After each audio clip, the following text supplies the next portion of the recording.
Good morning. आपण भेटतोय श्रीमती लरातो वाणिज्य महाविद्यालयाच्या यूट्यूब चॅनलवर आणि आज आपण बोलणार आहोत आशय भाग 3. हे जे माझ्याजवळ पुस्तक आहे यातला सत्र 5 म्हणजे सेमिस्टर 5 मधली एक कविता आहे माती नावाची आणि कवयित्री आहेत शोभा रोकडे. तर या कवितेच्या आशयाबद्दल आपण इथे एक 10 मिनिटं आज बोलूयात. मातीचं महात्म्य म्हणजे महत्त्व काय आहे आणि मातीचे जगण्याचे संदर्भ आपल्याला कुठे कंपेअर करता येतात या अर्थाची ही अतिशय सुंदर कविता आहे. कवयित्रीने मातीला कोंबाचं गर्भाशय म्हटलं आहे. म्हणजे जसं बाळ आईच्या उदरात असताना सगळ्या धक्क्यांपासून सुरक्षित असतं किंवा त्याला कुठली भीती नसते, सगळ्या प्रकारची सुरक्षा असते, त्याचं पालन पोषण आईच्या गर्भाशयात होत असतं, तसं बिया ज्यावेळेला मातीत रुजलेल्या असतात आणि कोंब फोडून बाहेर यायच्या असतात त्यावेळेला माती आईच्या गर्भाशयासारखं त्या बियांचं रक्षण करते. म्हणजे मातीची भूमिका समजून घ्या की ती पालन पोषण पण करते, सर्वस्वी आणि रक्षण पण करते. आणि नंतर याच बियांना ती आपलं स्वतःचं पोट फाडून कोंबाच्या रूपाने बाहेर जन्म पण देते. मग ग्रीष्मामध्ये ती भेगाळलेली असते, पावसाळ्यामध्ये ती भिजून अगदी मुलायम नरम होत असते. माती धुळवड जशी खेळतात तशी गुलाल पण होते, कारण लोक कपाळाला पण लावतात. कधी चिखल पण होते. माती ओलसर असते, मुलायम असते, त्यावेळेला आपल्यावरून जाणाऱ्यांच्या पाऊलखुणा सांभाळून पण ठेवते हृदयाशी.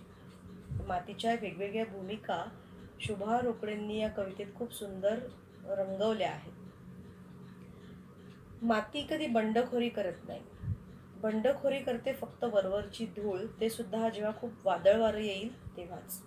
तोवर ती स्थिरच असते. म्हणजे मातीचा गुणधर्म हा स्थिर राहण्याचाच आहे. ऊन असो की पाऊस असो, जोवर फार मोठी वादळं येत नाहीत तोवर ती स्वतःला हलू देत नाही. समजाच वादळ आलं तरी वरवरचा थोडासा धुळीचा थर उडतो, पण माती स्थिरच असते. जो पराक्रमी असतो त्याला गौरव टिळा म्हणून आपल्या मातृभूमीची माती लावली जाते कपाळावर. पण तीच माती जे पळपुटे असतात त्यांच्या पाठीशी लागते. म्हणजे काय तर ते पाठीवर पडतात आणि त्यांची पाठ मातीने माखली जाते. याचा अर्थ त्यांना पराभव स्वीकारावा लागतो. गौरवपूर्ण टिळा म्हणून जी माती पराक्रम करणाऱ्यांचं कौतुक करते, तीच माती पराक्रम करू न शकणाऱ्यांना बुडवते सुद्धा. आता आणखीन सुंदर उदाहरणातनं कवयित्री काय सांगते की माती होते, आणि त्या ओळीच वाचू आपण कवितेच्या. माती होते भाद्रपदात गणपती, माती होते भाद्रपदात गणपती, अश्विनात शारदा, दुर्गा, उंदीर आणि राक्षसही.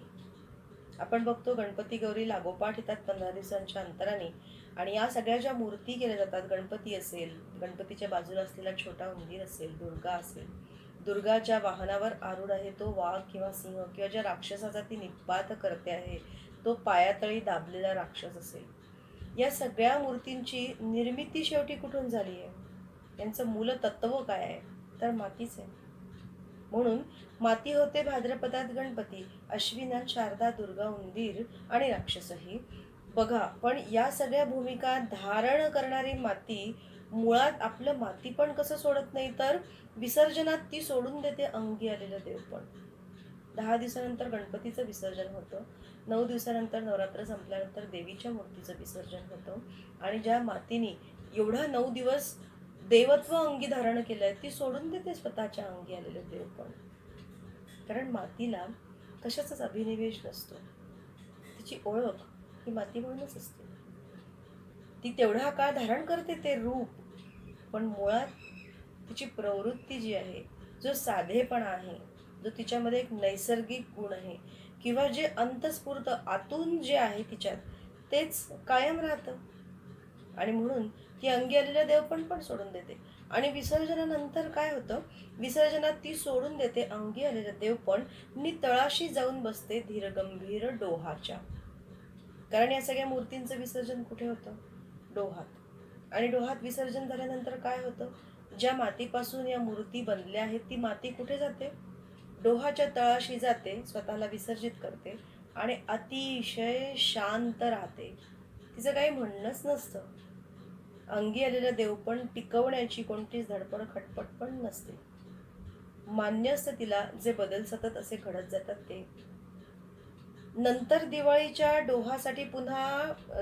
दिवाळीच्या दिव्यांसाठी पुन्हा डोहाच्या तळाशी गेलेली माती उपसली जाते, उन्हात पसरवली जाते, वाळवली जाते आणि नंतर खरपूस भाजली जाते. म्हणजे अग्नीच्या संपर्कात येऊन ती चटके सहन करते. आणि ही दिवाळीच्या दिव्यांसाठी स्वतःला भाजून घेते माती. म्हणजे जेव्हा त्याच्या पणत्या तयार करतात किंवा छोटे छोटे दिवे तयार करतात तेव्हा ती माती स्वतःला भाजून पण घेते.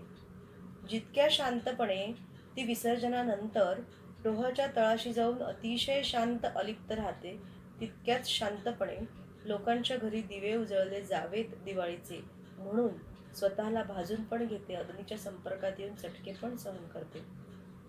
पुढच्या ओळी तर अतिशय सुंदर लिहिले आहेत शोभा रोकडेंनी की माती काठ होऊन नदीला सावरते. माती काठ होऊन नदीला सावरते आणि माठ होऊन तृष्णेलाही. दोनही गोष्टींना सावरणं मातीलाच फक्त शक्य आहे. नदीचा प्रवाह जो आहे, वादळ वाऱ्यात पावसाळ्यात जर त्याला तुफान यायला लागलं, पूर यायला लागला, तर या उचंबळणाऱ्या नदीला आपल्या मर्यादेत ठेवण्याचा प्रयत्न काठावरची मातीच करत असते. म्हणून ती काठ होऊन नदीला सावरते. नदीचा प्रवाह सरळ राहावा, तिने आपल्या ठरलेल्या रस्त्याने वाहवत जावं म्हणून काठावरची माती सतत नदीच्या रक्षणार्थ सदैव तत्पर असते. आणि तीच माती माठ होऊन तृष्णेला सावरते. जेव्हा तिच्यापासून भिजवून माठ घडवला जातो, तो भाजला जातो आणि घरोघरी या माठांमध्ये पाणी भरलं जातं, तेव्हा अतिशय थंड आणि शीतल जल सगळ्यांसाठी ती उपलब्ध करून देत असते माती. तिला काठ पण सावरता येतात नदीचे, तिला तृष्णा पण सावरता येते माठ होऊन. माती पोट फोडून जन्म देते माणसाला. जसं आपण बघितलं की बियांना अंकुर फुटतात तेव्हा ते मातीचं पोट फोडून बाहेर येतात. हे पोट फोडून बाहेर आलेले अंकुरच माणसाला जीवन देतात, कारण त्याच्याशिवाय माणसाचं जीवन शक्य नाही आहे. म्हणून माती जीवन देत असते माणसाला स्वतःचं पोट फोडून आणि जीव गेला की पोटातही घेते माणसाला.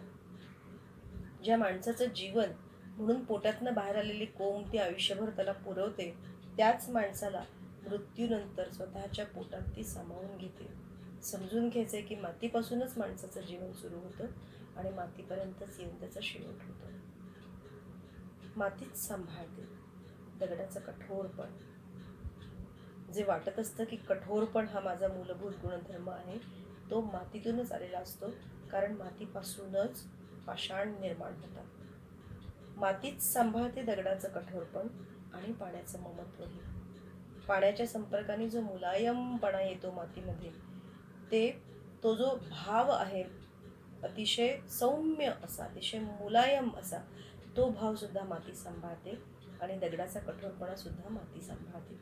भूकंपाचे, वादळाचे, पिसाळलेपण मातीच घेते पदरात सगळ्यांना, सगळ्यांची माय होऊन.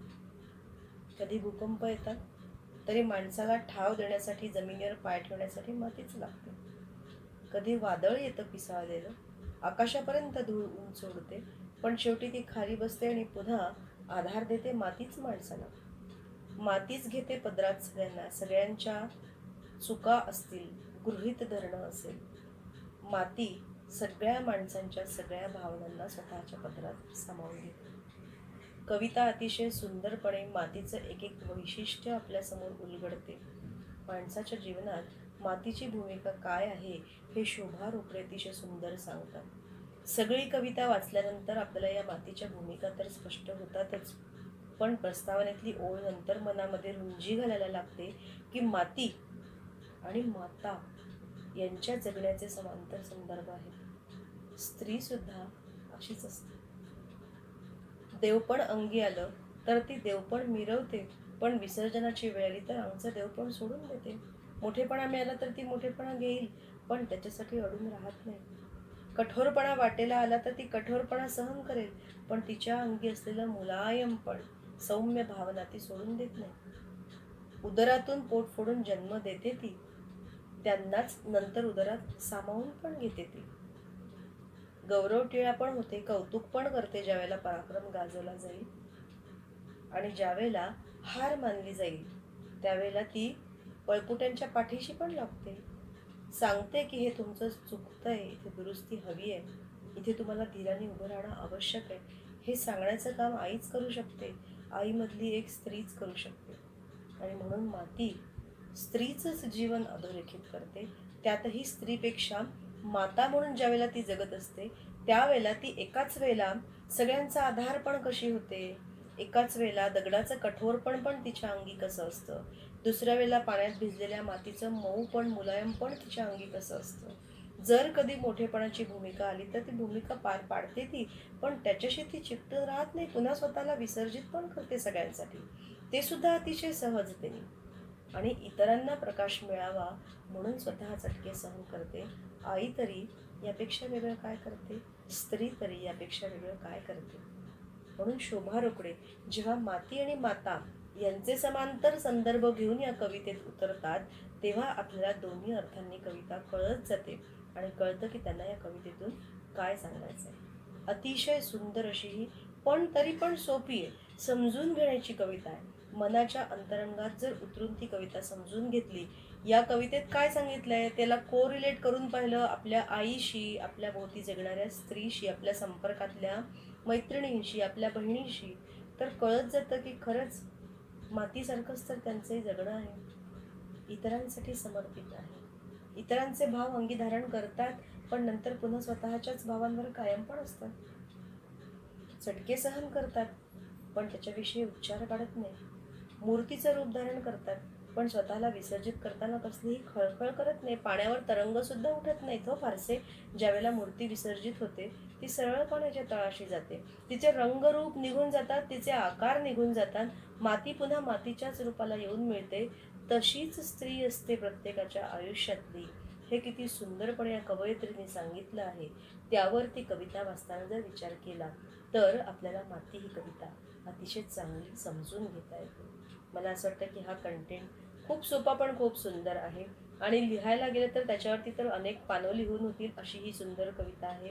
प्रत्येकाचा अनुभव त्याबद्दलचा वेगळा वेगळा असणार आहे, कारण प्रत्येकाला आपली आई, आपली बहीण, आपली प्रेयसी, आपली मैत्रीण प्रत्येकाला वेगवेगळ्या रूपात सतत भेटत आली आहे. त्याच्यामुळे प्रत्येकाचं इंटरप्रिटेशन त्याबद्दलचं वेगळं असेल, पण कायम एकच भावना असेल की किती समर्पित असतं स्त्रीचं जगणं, किती साधं असतं, कुठलाही अभिनिवेश धारण न करता जन्म देऊन जगणं पुरून सुद्धा पुन्हा किती साधेपणाने स्वतःला विसर्जित करण्याची तयारी असते स्त्रीला. म्हणूनच माती आणि माता किंवा स्त्री यांचे संदर्भ समांतर असतात असा भाव कविता याच्यातून व्यक्त करते. तर इथे आपण थांबूयात. पुढच्या एखाद्या व्हिडिओमध्ये पुन्हा नवीन कंटेंट घेऊन भेटूया. तोवर थँक्यू.